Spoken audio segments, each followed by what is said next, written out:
అదేమో అవసరానికి మించి ఏడుస్తోంది. ఏదో తాళి కట్టిన మొగుడికి ఏదో అయిపోయినట్టు. నీకేమో కళ్ళల్లో నుంచి నీటి చుక్క కూడా రావడం లేదు. అసలే సంబంధమూ లేనట్టు ఇద్దరూ తేడాగా కనిపిస్తున్నారు. ఏంటక్కా, నన్ను అనుమానిస్తున్నావా? నేను అనుమానించడం కాదు, మిగతా వాళ్ళకు అనుమానం రాకముందే ఏడుపు రాకపోయినా వచ్చినట్టు కొంచెం కొంచెం యాక్ట్ చేయి.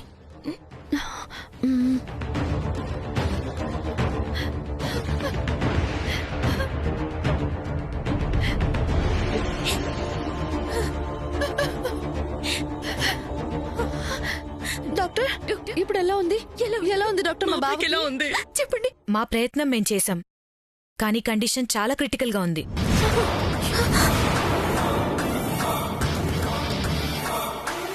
డాక్టర్, మా బిడ్డకేం కాకూడదు డాక్టర్. ఏదో ఒకటి చెయ్యండి. నా బిడ్డ ప్రాణాలు కాపాడండి ప్లీజ్. విషం ఒళ్లంతా పాకేసిందమ్మా. విరుగుడు మంది ఇచ్చాం, కానీ ఇంకా అపస్మారక స్థితిలోనే ఉన్నాడు. 24 గంటలు గడిస్తే కానీ ఏమీ చెప్పలేం. ఒక విధంగా చెప్పాలంటే మా చేతుల్లో ఏమీ లేదు. భారం అంతా ఆ దేవుడి మీదే.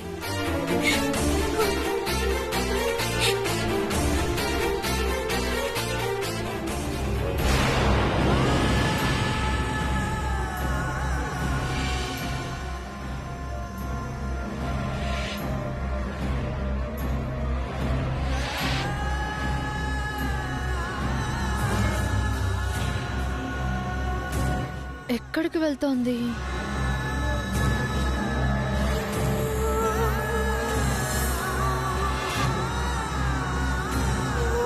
అత్తయ్య గారు ఊరుకోండి. అత్తయ్య గారు ప్లీజ్ ఊరుకోండి, ఏం కాదు.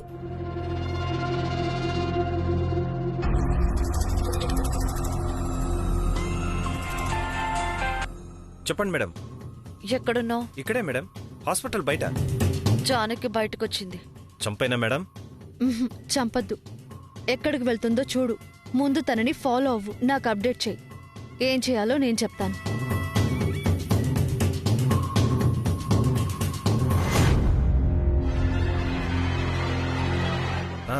వచ్చింది మేడం, బయటకు వచ్చింది.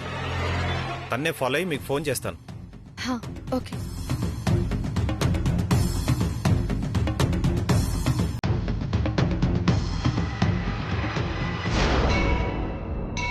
నా కూతురు పెద్ద గండం నుంచి బయటపడింది అన్నారు.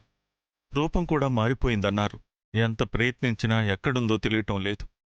ఎక్కడుందో, ఎలా ఉందో చూసి చెప్పండి పూజారి గారు. అలాగే జానకయ్య.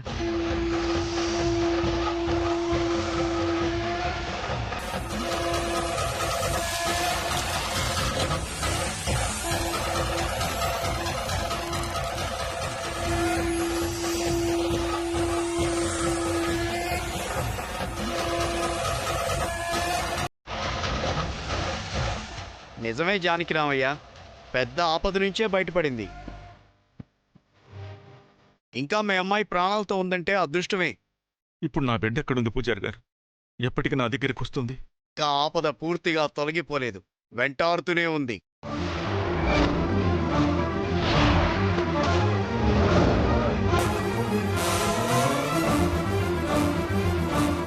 మీరు చెప్పేది వింటుంటే భయంగా ఉంది పూజారి గారు. నా బిడ్డ ప్రాణానికి ప్రమాదం ఏం లేదు కదా? క్షేమంగా నా దగ్గరికి తిరిగి వస్తుంది కదా?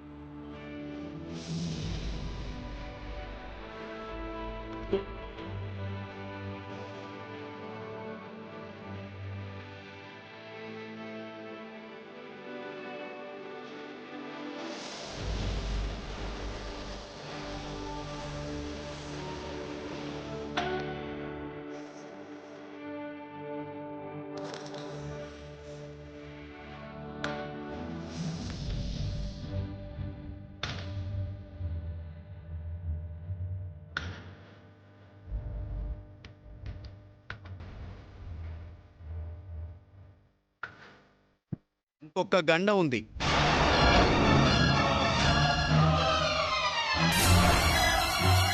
అది దాటాలి.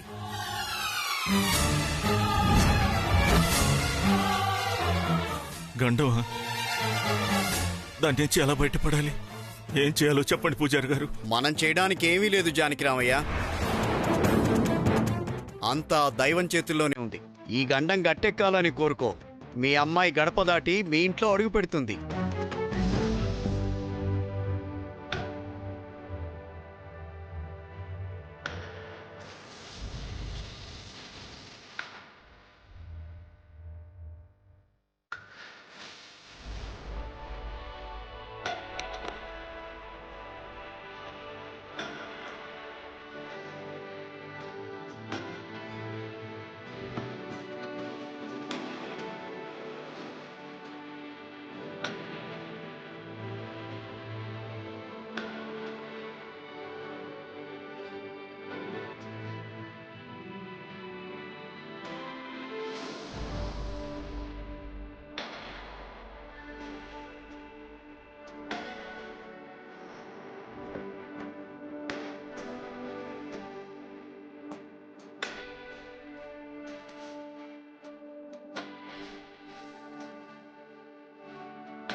రూపం మారినా ప్రాణాలు నిలబెడితే నా బతుకు అర్థం ఇవ్వటానికి బతికించావు అనుకున్నాను.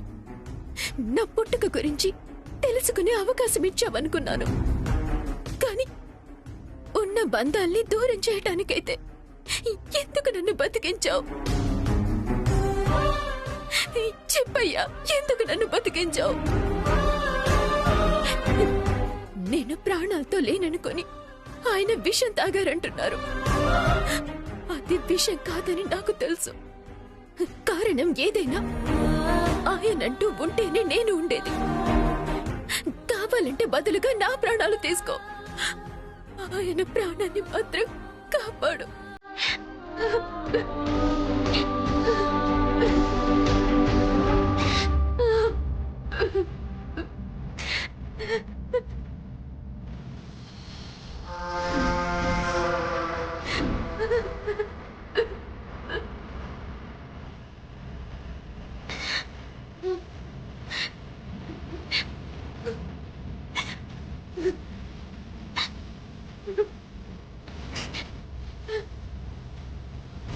నీ మెడలో మాంగల్యమే నీ సౌభాగ్యం.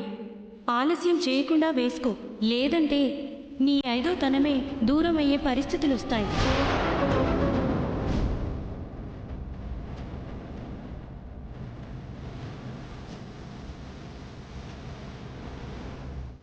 నీ మాంగల్యమే నిన్ను కాపాడుతుంది. అవును, ఆవిడ చెప్పినట్టు వెంటనే నల్ల పూసలు వేసుకోవాలి. అప్పుడు కానీ ఆయనకే కాదు.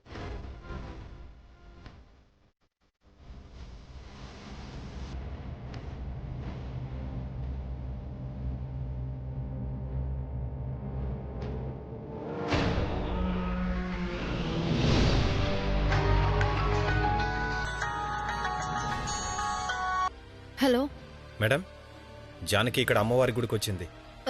గుడికా? ఇప్పుడు గుడికెందుకు వచ్చింది? ఓ, దేవాంశ్ కోలుకోవాలని మొక్కుకోవడానికి వచ్చిందా? ఏమో మేడం, దేవుడి ముందు కాసేపు ఏడ్చింది. ఏడ్చిందా? అంత ఓవరాక్షన్ ఎందుకు చేస్తుంది? ఇదేదో నిజమైన మేనకోడల్లాగా. వాళ్ళని అబ్జర్వ్ చేస్తూ ఉండు, నేను ఇప్పుడే వస్తాను. సరే మేడం, మీరు త్వరగా రండి, నేను వెయిట్ చేస్తూ ఉంటాను.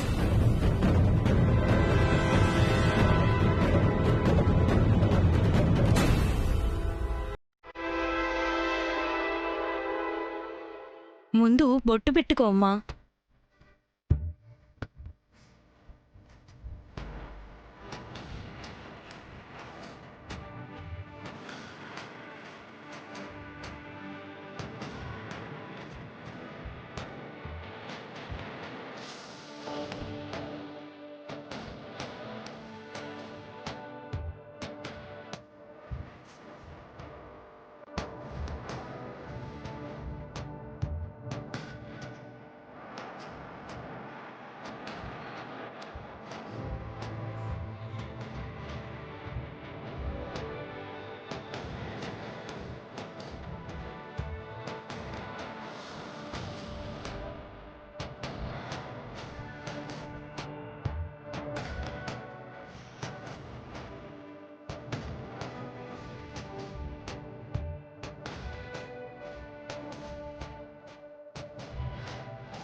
భయపడకమ్మా.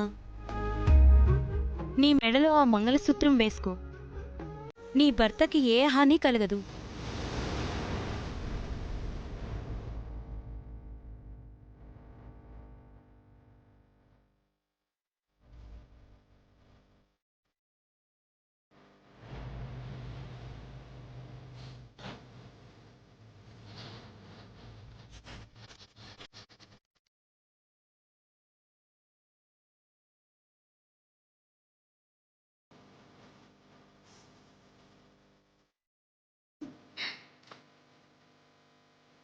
నన్ను ఆశీర్వదించండి.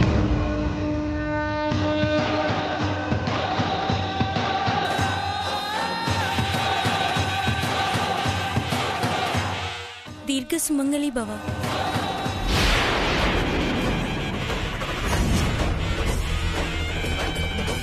ఏంట్రా, ఏం జరుగుతుంది ఇక్కడ? నాకు అర్థం కావట్లేదు మేడం. దీర్ఘ సుమంగళి భవ. దీర్ఘ సుమంగళి భవ.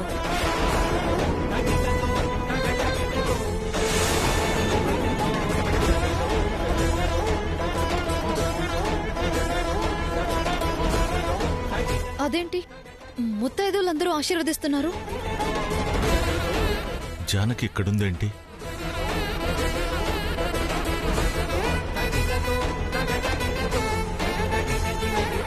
ఇప్పుడు వెళ్ళి అమ్మవారి గుడి చుట్టూ 108 ప్రదక్షిణాలు చేయమ్మా. నీ భర్త ఆపద నుండి బయటపడతాడు. నీ మాంగళ్యానికి ఎలాంటి డోకా ఉండదు. దీనికి పెళ్ళయిందా? అలాగే మీ అందరికీ పేరు పేరున ధన్యవాదాలు. వెళ్ళిరా. ఇక వెళ్దామా?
జానకి,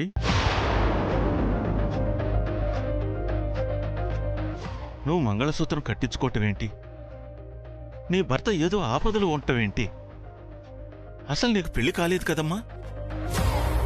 నాకు పెళ్లి కాలేదని నేనెప్పుడు చెప్పాను? నా పెళ్లి ఎప్పుడూ అయిపోయింది. ప్రదక్షిణలు చేస్తానండి.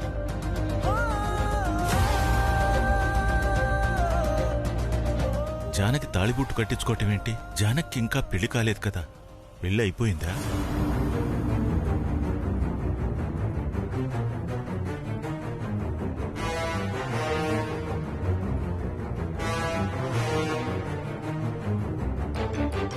ఏయ్, ఏంటి నీ నాటకాలు? ఏం చేస్తున్నావు నువ్వు? మాట్లాడవేంటి? అడిగేది నిన్నేనే. పిచ్చా నీకు?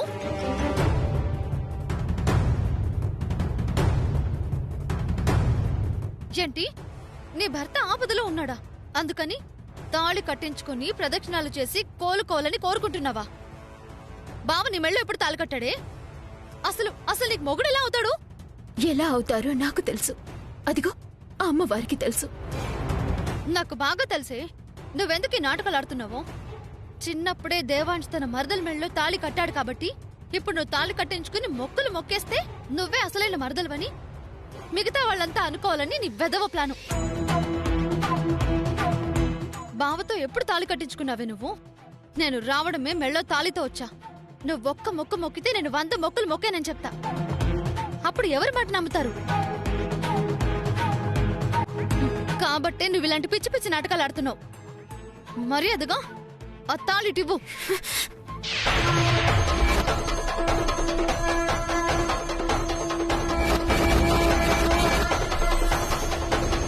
తాళి మీద నుంచి చేయి తీయవే. ముందు తాళి తీయవే. చెప్తే అర్థం కాదా?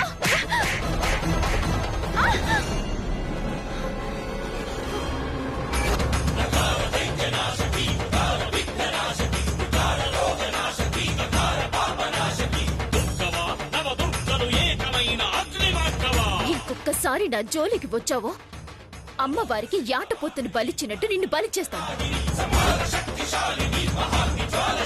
జాగ్రత్త.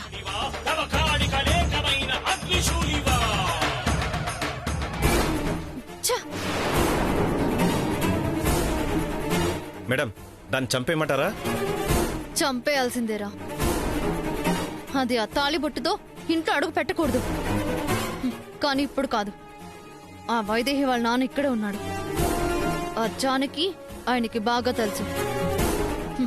నేను చెప్తాను, అప్పుడు దాన్ని చంపేసేయ్. సరే మేడం.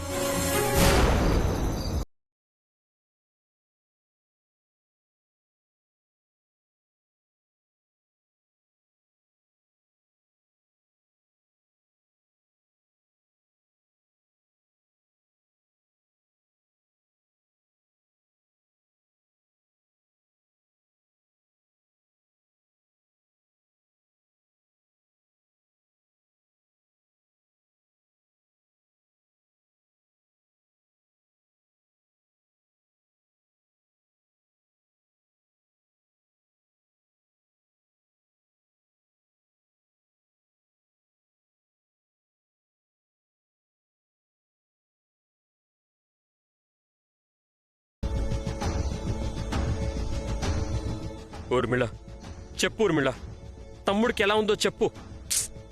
డౌటే. డాక్టర్లు చేతులెత్తేశారు.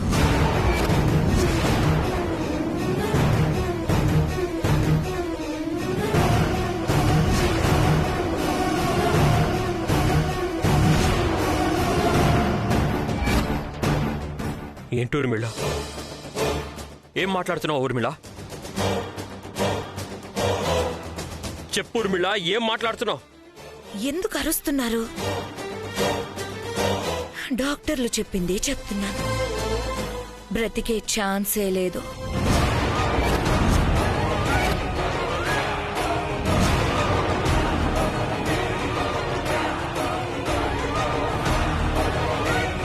అయినా మీ తమ్ముడు పిచ్చి కాకపోతే పెళ్ళాం చచ్చిపోతే ఎవడైనా చేస్తాడా?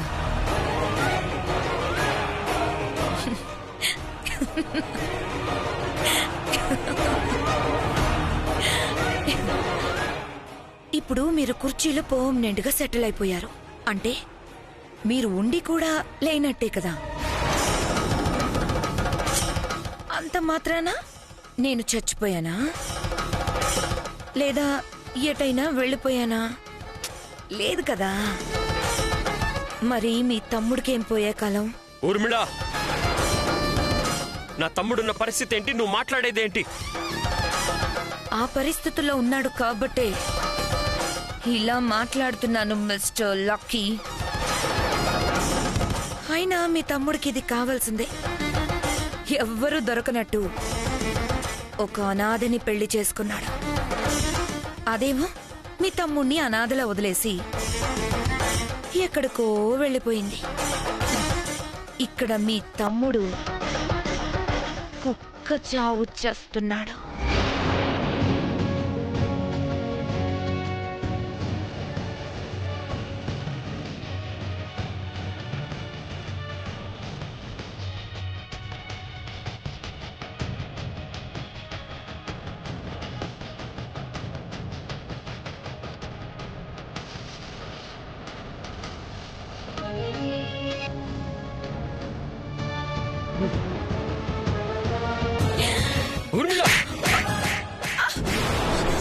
లక్కీ, లక్కీ వదులు. చావే చావు.